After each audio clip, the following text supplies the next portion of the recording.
শালা এক সপ্তাহ বারবার ট্রাই করছি, একবারে ঢোকাতে পারছি না। তুমি তো জানো দিনে 7-8 বার করে তোমার কাছে কল না করলে আমি থাকতে পারি না।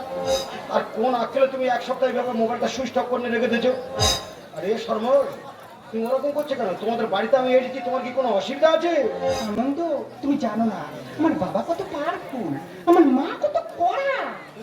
তোমার মা করা, আমি কি ভেড়া? শালা গোটা এলাকার লোক এখন আমার নাম শুনলে ভয়ে কাঁপতেছে।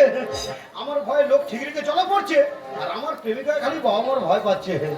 একটা কথা বলি শোনো, প্রেম করতে গেলে, ভালোবাসা করতে গেলে অত বাবা মার ভয় করে চলবে না। আচ্ছা ঠিক আছে, তোমার অত টেনশন নিতে হবে না। আমি যেমন এসেছি তেমন এক্ষুনি চলে যাবো। এক কাজ করো, অনেকদিন দেখা টাকা হয়নি, কথাটা তো হয়নি, তাড়াতাড়ি একটা দিলখুশ দাও, খেয়ে বেরিয়ে যাই। দিলখুশ মানে? আরে দিলখুশ মানেই তো কি? আনন্দ, তুমি জানো না আমার মা তোমার মোবাইল ভেঙে দিয়েছে। আমি এখন ভীষণ চাপের মধ্যে আছি, বাবা জানতে পারে